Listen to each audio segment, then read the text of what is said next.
ತಂದೆಯ ಮರಣದ ನಂತರ ಜನನ, ಜೀವನ, ದುಃಖ, ಮರಣಗಳ ಸಮಸ್ಯೆ ಆತನನ್ನು ಬಹುವಾಗಿ ಪೀಡಿಸಿತು. ಸ್ಮಶಾನ ಮೊದಲಾದ ನಿರ್ಜನ ಪ್ರದೇಶಗಳಲ್ಲಿ ತಿರುಗುತ್ತಾ ಧ್ಯಾನಾಶೀಲನಾದನು. ಜೀವನ ನಶ್ವರವೆಂದು ಹಿರಿಯರಿಂದ ಕೇಳಿದ್ದ ವಿಷಯವು ಆತನಿಗೆ ಮತ್ತಷ್ಟು ಮನದಟ್ಟಾಯಿತು. ಮೊದಲಿಂದಲೂ ಹುರಿಯುತ್ತಲೇ ಇದ್ದ ಭಕ್ತಿ ಪ್ರದೀಪವು ಮತ್ತೂ ಪ್ರಕಾಶಮಾನವಾಗಿ ಉರಿಯತೊಡಗಿತು. ಸ್ವಾಭಾವಿಕವಾಗಿಯೇ ಇದ್ದ ಅಪ್ರಾಪಂಚಿಕತೆ, ಔದಾಸೀನ್ಯಗಳು ಗುರುತರವಾದುವು. ಉರಿಯುವ ಬೆಂಕಿಗೆ ಎಣ್ಣೆ ಉಯ್ದಂತೆ ಆತನಿಗೆ ಸನ್ಯಾಸಿಗಳ ಸಂಘವೂ ಲಭಿಸಿತು. ಜಗನ್ನಾಥಕ್ಕೆ ಹೋಗುವ ಹೆದ್ದಾರಿ ಹಳ್ಳಿಗೆ ಸಮೀಪದಲ್ಲಿತ್ತು.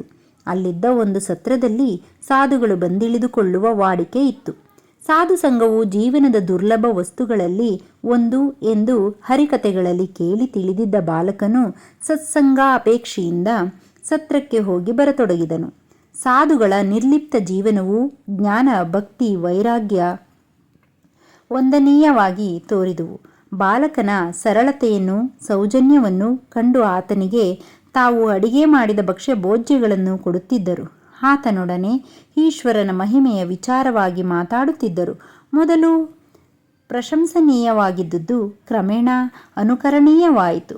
ಒಂದು ದಿನ ಗದಾಧರನು ಸಾಧುಗಳಂತೆ ಮೈತುಂಬ ಬೂದಿ ಬಳಿದುಕೊಂಡು, ನಾಮ ಹಾಕಿಕೊಂಡು, ಉಟ್ಟ ಪಂಚೆಯನ್ನು ಹರಿದು ಕೌಪೀನ ಕಟ್ಟಿಕೊಂಡು ತಾಯಿಯೆಡೆಗೆ ಬಂದು, ನೋಡಮ್ಮ, ನಾನು ಸಾಧುವಾಗಿದ್ದೇನೆ ಎಂದನು. ಅದನ್ನು ನೋಡಿ ಚಂದ್ರಾದೇವಿ ಕಾತರೆಯಾದಳು. ಸಾಧುಗಳೆಲ್ಲಿಯಾದರೂ ತನ್ನ ಮುದ್ದು ಕಂದನನ್ನು ಎತ್ತಿಕೊಂಡು ಹೋಗಿಬಿಟ್ಟಾರು ಎಂದು ಮಗನಿಗೆ ಅವರ ಸಂಘವನ್ನು ತ್ಯಜಿಸುವಂತೆ ಬುದ್ಧಿ ಹೇಳಿದಳು. ಗದಾಧರನು ಆಕೆಯ ಸಂಶಯ ಭಯಗಳು ನಿರಾಧಾರವಾದುವೆಂದು ವಾದಿಸಿದನು. ಆದರೂ ತಾಯಿ ಒಪ್ಪಲಿಲ್ಲ. ಆಕೆಗೆ ನೋವಾಗಬಾರದೆಂದು ಬಾಲಕನು ಸತ್ರಕ್ಕೆ ಹೋಗುವುದನ್ನು ಬಿಟ್ಟನು. ಇದನ್ನೆಲ್ಲ ಕೇಳಿ ತಿಳಿದ ಸಾಧುಗಳು ಚಂದ್ರಾದೇವಿಯ ಹತ್ತಿರ ಬಂದು ಬಾಲಕನ ಕ್ಷೇಮಕ್ಕೆ ಭರವಸೆ ಕೊಟ್ಟರು. ತರುವಾಯ ಗದಾಧರನು ಮುನ್ನಿನಂತೆ ಸಾಧು ಸಂಘ ನಿರತನಾದನು.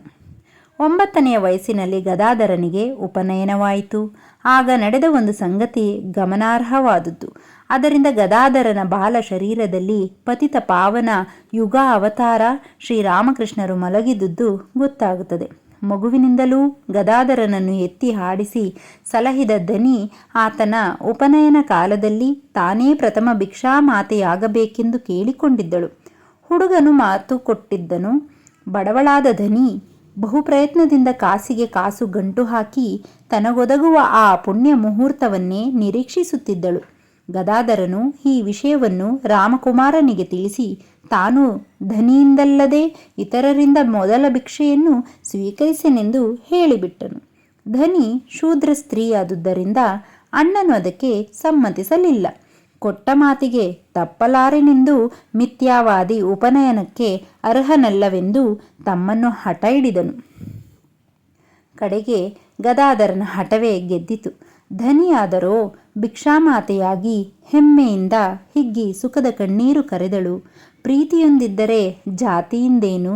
ಸಮಾಜದ ರೀತಿನೀತಿಗಳು, ಸಾಂಪ್ರದಾಯಿಕ ಕಟ್ಟುನಿಟ್ಟುಗಳು, ಎದೆಯ ಸರಳತೆಗೆ ಶರಣಾಗಲೇಬೇಕು. ಮುಖ್ಯವಾದುದು ಆವೇಶವಲ್ಲದೆ ವೇಷವಲ್ಲ. ಉಪನಯನವಾದ ಸ್ವಲ್ಪ ಕಾಲದಲ್ಲಿಯೇ ಬಾಲಕನ ಅಸಾಧಾರಣ ಮೇಧಾಶಕ್ತಿಯನ್ನು ಪ್ರದರ್ಶಿಸುವ ಮತ್ತೊಂದು ಘಟನೆ ಸಂಭವಿಸಿತು. ಗ್ರಾಮದ ಶ್ರೀಮಂತನೊಬ್ಬನ ಮನೆಯಲ್ಲಿ ಯಾವುದೋ ಒಂದು ವಿಶೇಷ ದಿವಸ ಪಂಡಿತರನೇಕರು ಸೇರಿದ್ದರು. ಊಟವಾದ ಮೇಲೆ ರೂಢಿಯಂತೆ ಶಾಸ್ತ್ರ ವಿಷಯಕವಾದ ಚರ್ಚೆ ಆರಂಭವಾಯಿತು. ಉಬ್ಬರದಲ್ಲಿದ್ದ ವಾಗ್ಯುದ್ಧದ ಗದ್ದಲವು ಸಮೀಪದಲ್ಲಿ ಆಟವಾಡುತ್ತಿದ್ದ ಬಾಲಕರನ್ನು ತನ್ನೆಡೆಗೆ ಸೆಳೆಯಿತು. ಇತರ ಬಾಲಕರು ಅಣಕ, ಹಾಸ್ಯ, ಪರಿಹಾಸ್ಯಗಳಲ್ಲಿ ತೊಡಗಿದರು. ಗದಾಧರನು ಪಂಡಿತರ ವಾಗ್ವಾದದ ವಿಷಯದಲ್ಲಿ ಮಗ್ನನಾದನು. ಚರ್ಚೆ ಕೊನೆ ಮುಟ್ಟುವಂತೆ ತೋರಲಿಲ್ಲ. ನಿರ್ಣಯವಂತೂ ಬಹುದೂರವಾಗಿತ್ತು. ಇದನ್ನೆಲ್ಲ ಮನಸ್ಸಿಟ್ಟು ಆಲಿಸುತ್ತಾ ನಿಂತಿದ್ದ ಗದಾಧರನು ತನ್ನ ಬಳಿಯಿದ್ದ ಭಟ್ಟಾಚಾರ್ಯನೊಬ್ಬನ ಕಿವಿಯಲ್ಲಿ ಏನನ್ನೋ ಉಸಿರಿದನು. ಆತನು ಹುಡುಗನ ಪ್ರತಿಭೆಯನ್ನು ಕಂಡು ಅಪ್ರತಿಭನಾದನು. ಗದಾಧರನು ಸೂಚಿಸಿದ ನಿರ್ಣಯವು ಸರ್ವ ಅನುಮೋದಿತವಾಗಿ ಚರ್ಚೆ ಕೊನೆಗೊಂಡಿತು. ಎಲ್ಲರೂ ಬಾಲಕನನ್ನು ಹೊಗಳಿ ಆಶೀರ್ವಾದ ಮಾಡಿದರು.